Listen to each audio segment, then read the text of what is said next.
Okay, so now we're going to talk about how to graph logarithmic functions. Remember, logarithmic functions are the inverse of the exponential function. So if we can graph an exponential function, the logarithmic function is the inverse of it. And we can switch the x and y like we've done before. So I'm going to go ahead and graph f of x equals 2 to the x. I'm not making a table. I can use it in my head. Put in 0 for x, it will give me 0, 1. Put in 1 for x, I get 1, 2. Put in 2 for x, I get 1, 2, 4. Put in 3 for x, I get 8. 1, 2, 3, 4, 5, 6, 7, 8. I put in negative 1 for x, I get 1 half. Negative 2 to be 1 fourth. But this right here is what we did in the last section. We graphed with exponential functions.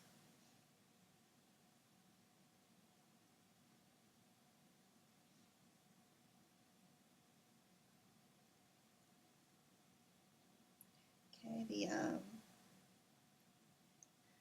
horizontal asymptote is y equals 0 because the y value will never be 0, will never reach 0. Okay, and this again is f of x equals 2 to the x. It's important to label your graphs, especially when you're doing multiple graphs in the same rectangular coordinate system. Okay, now I have the points here 0, 1, 1, 2, 2, 4, and 3, 8. I had 1 half, 1, and then negative 1, negative 1, 1 half. I'm reading the points wrong. But negative 1, 1 half, and then negative 2, 1 fourth. So if I want to graph the inverse, which is a logarithmic function, all I'm doing is switch the x's and y's. So I have 8, 3, 1, 2, 3, 4, 5, 6, 7, 8, 1, 2, 3, 4, 2,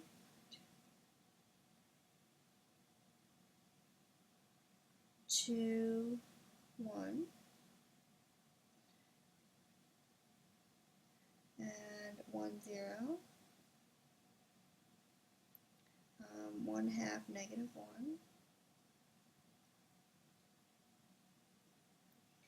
and 1 fourth, negative 2.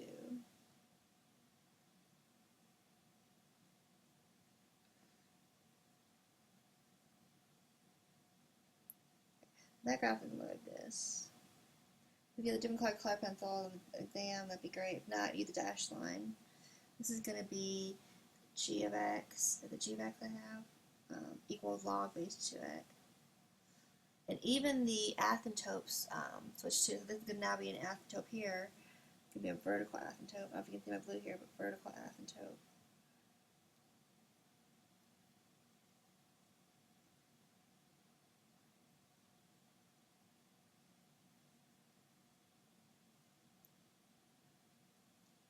It's going to be a vertical asymptote of x equals 0. So for this logarithmic function, you're going to have a vertical asymptote. This x value is never going to be 0. Okay? So on your own, go ahead and do the next one. On the next page, you're going to graph f of x equals 3 of x, and then g of x equals log base 3x. And I'm going to go ahead and pause the video, and then pause yours, and then you can check your answers against mine. Oh, before I forget, I didn't do this. I should do this right here. The domain of the exponential function, we talked about what it was before. What can x be from negative infinity to infinity?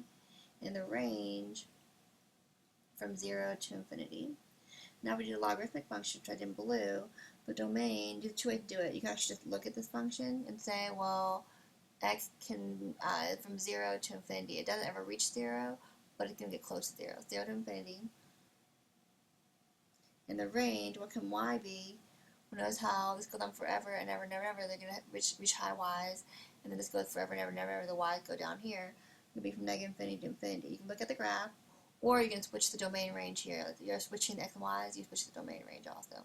Okay, but now go ahead and pause the video and do the next one on your own. And I'll go ahead and pause mine. Okay, so it's on your own problem. I have the two graphs here. In the blue, I have the 3 of the x function.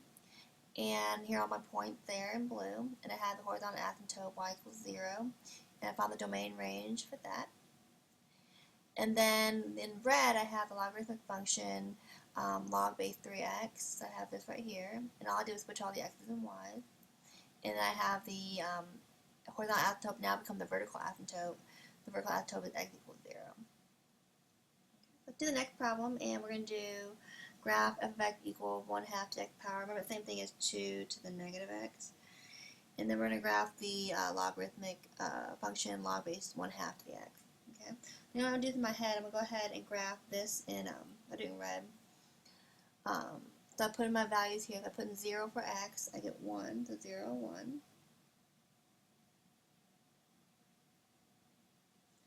And if I put in a 1, I get 2 to the negative 1, which is 1 over 2 to the 1, which is 1/2.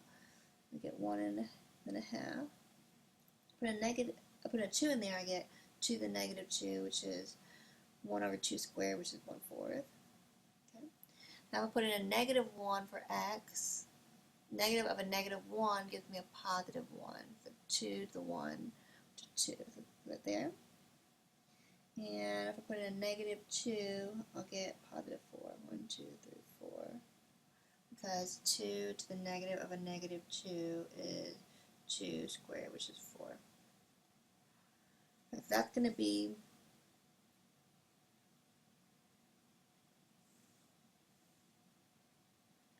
the exponential function.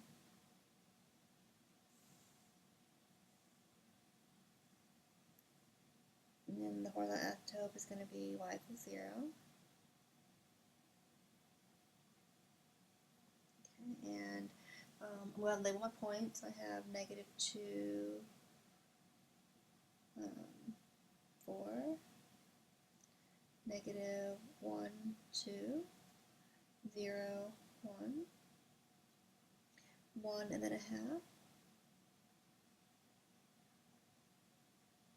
and then 2, 4. Now in blue, I'm going to go ahead and label, and again, my domain here, because this is f of x, I'm going to label this equal 1/2 to the x.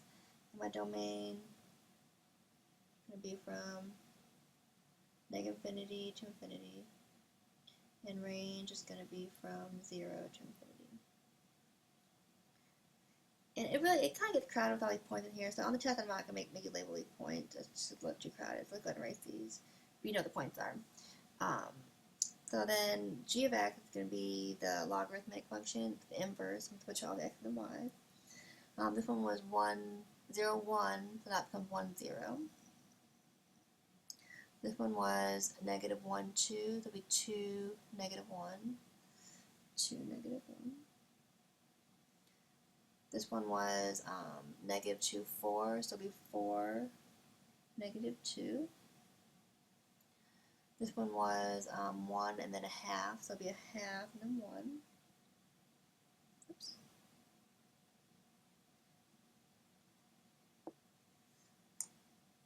So again, this one was a half, 1 and then a half, it'll be a half and 1.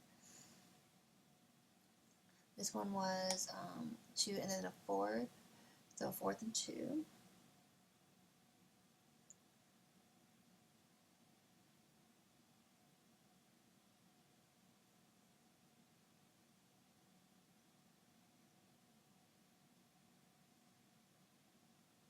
And then the asymptote switch to also, so this now becomes the vertical asymptote.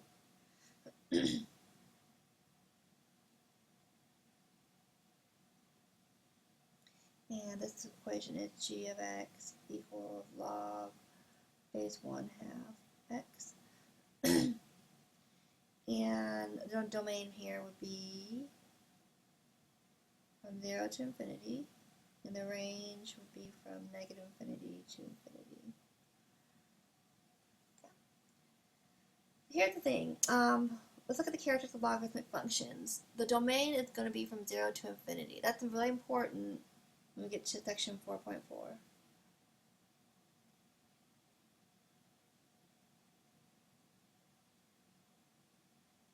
So remember that the domain for logarithmic function from 0 to infinity, and the range is going to be from negative infinity to infinity. The graph of all logarithmic functions pass through the point 1, 0. because remember the exponential functions all went through 0, 1. Now logarithmic functions are the inverse, so it should go from 1, 0. There's no y-intercept, and the x is 1, okay? You can memorize these two here, but it doesn't matter. I taught students we can graph an exponential function. Logarithmic function is the inverse of it. And we have a vertical asymptote in all logarithmic functions. So all logarithmic functions will have a vertical asymptote. So here's my logarithmic function. It has a vertical asymptote. Here's my logarithmic function right here in red. There's my vertical asymptote. Okay, so all of them have vertical asymptotes. Okay, you can do translations on logarithmic functions. So all the things that we talked about before, when you add a number to the end, it goes up and down. Add a number to the x, it goes left and right. Put a negative sign in there, it has a reflection, and so on. So let me give you some examples. We don't have examples per se to work out. Let me give you some examples that we can look at. We have g of x equals 3 plus log base 4x, and h of x equals negative log base 2x, and then I have r of x equals log base 2 of negative x. Basically, what you do, you gotta be careful with this. If I want to graph this, I'm going to graph first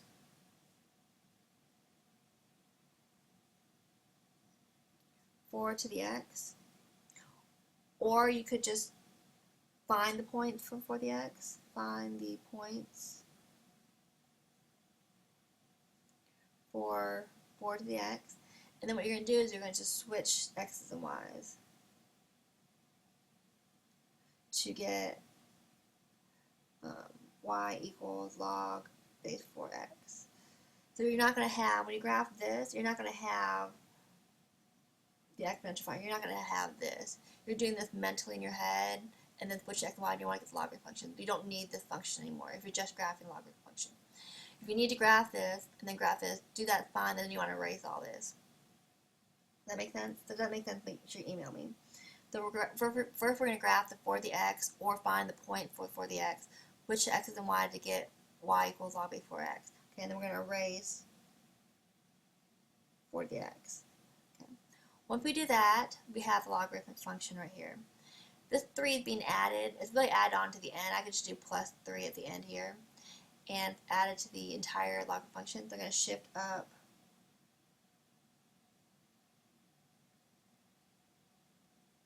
whatever this looks like. I'm going to shift up